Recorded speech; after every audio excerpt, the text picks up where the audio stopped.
Hey, it's Fort.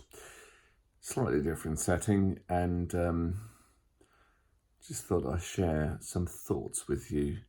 Some thoughts that have been going around my head a lot because you see, I think a lot, like a lot.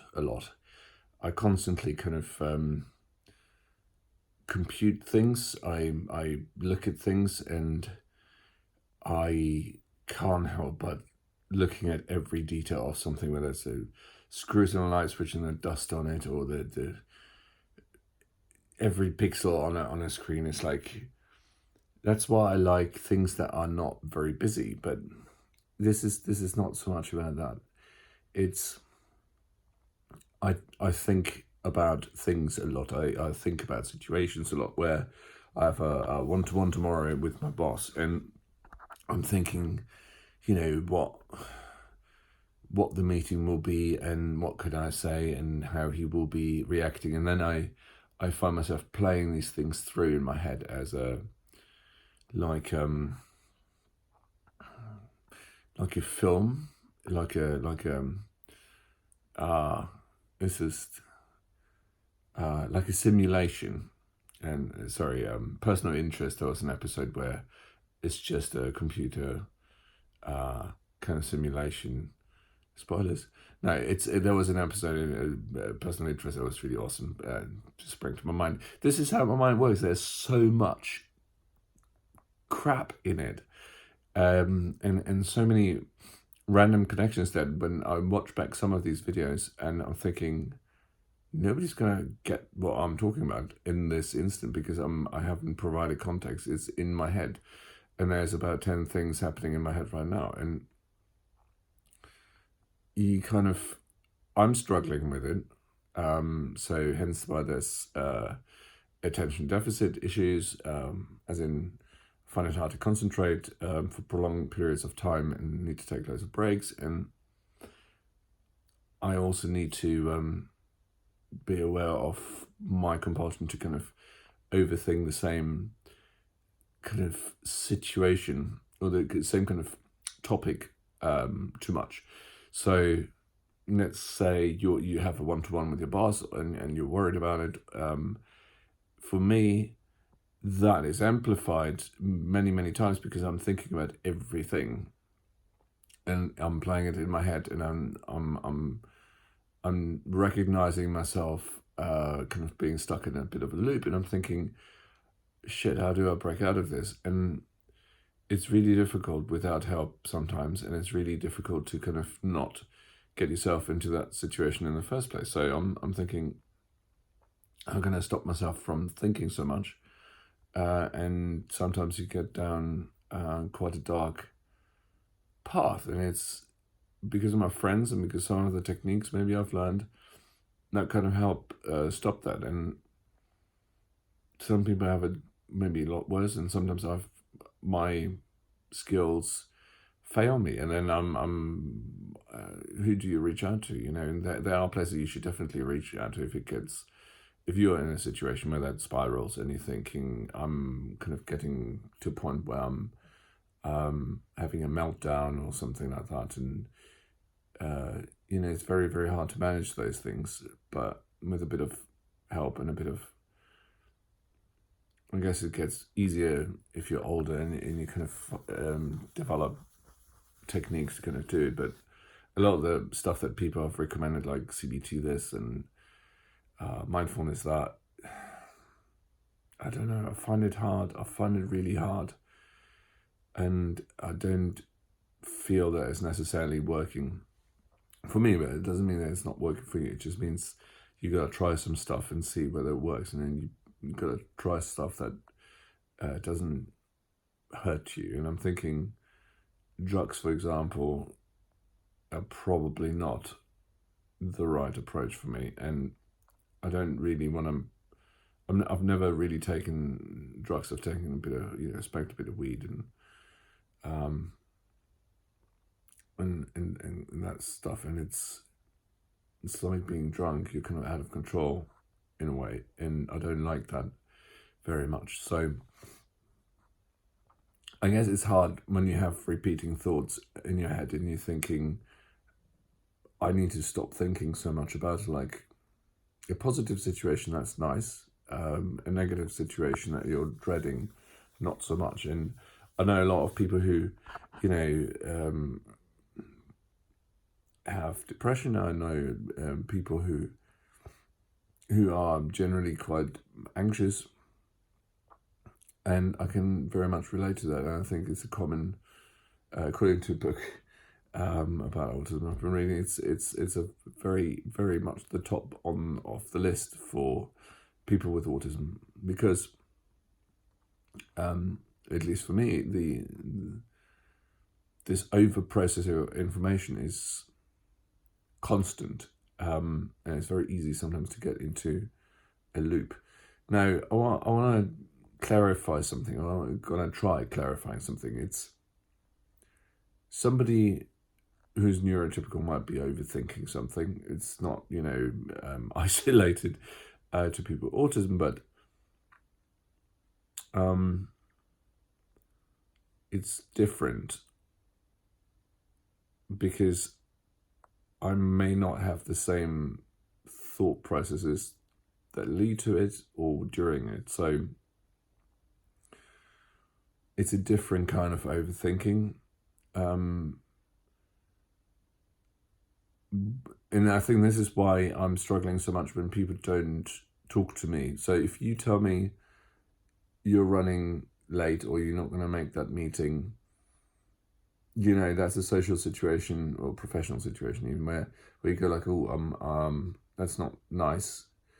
I'm not sure whether that's a great example, but I'm going to go with it. So you could turn up late or you don't turn up at all, and I don't know maybe until 2 days later why that was when we see each other next. And I'm like, if it's a work thing, I try not to care so much about it, but it's hard because I'm like, why is this person not here? This person was supposed to be here. They confirmed they're here. Let me check the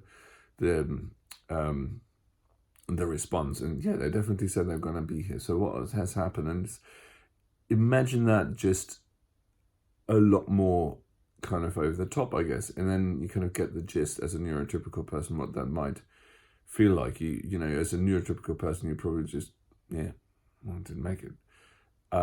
Whereas I do, especially with stuff that matters. So again, I'm trying to prioritize, but it's still happening even with lower priority stuff. But it can be extremely stressful, especially in a social situation with friends or family or people that you care about, and it becomes sometimes overbearingly bad. And it's like, I'd rather you just drop me a text saying I can't make it today. You don't have to feel bad about it. It's just I feel really horrible if I don't know what's happening, because I process and reprocess and scenario simulate and then it drives my anxiety up a wall, and you think, only thing you had to say is can't make it.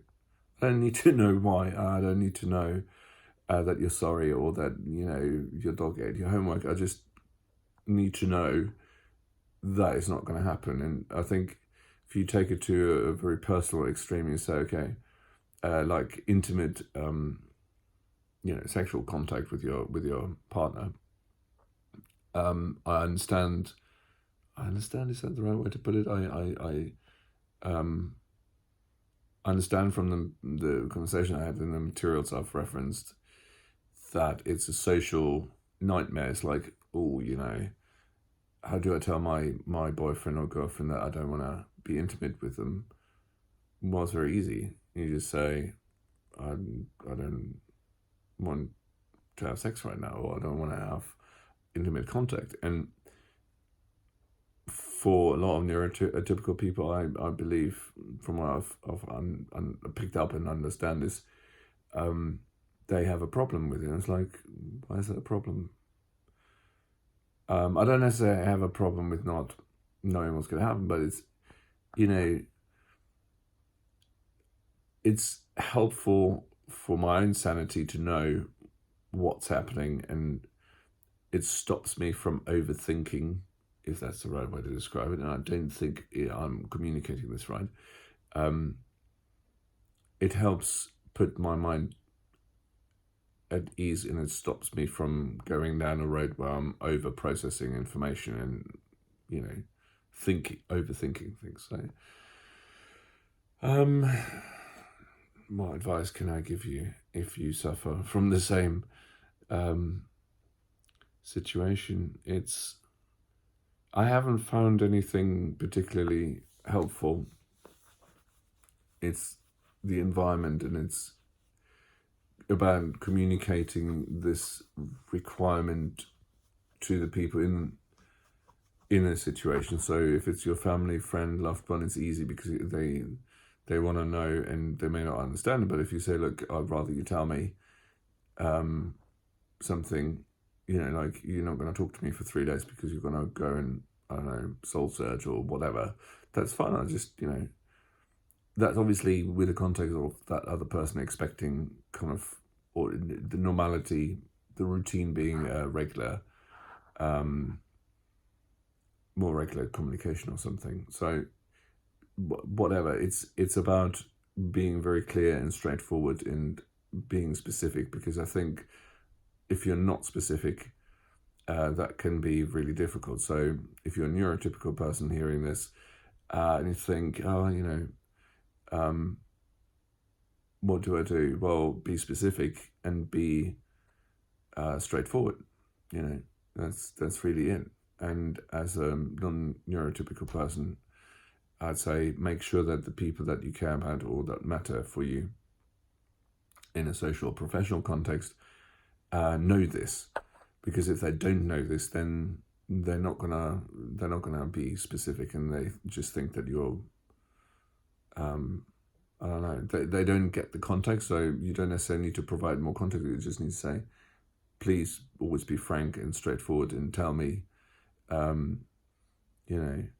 and sometimes just doing that may come across weird, but I think it's better to communicate that requirement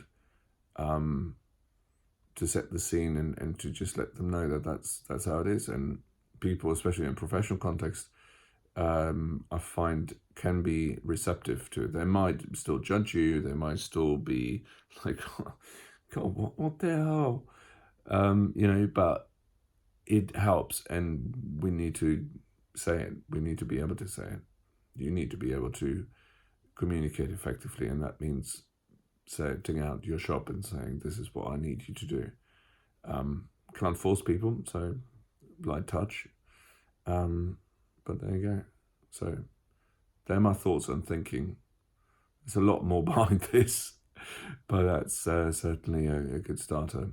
So thank you for watching. As always, reach out with your comments below, or by email my Proton Mail email address, and have a great time doing whatever it is you're doing right now.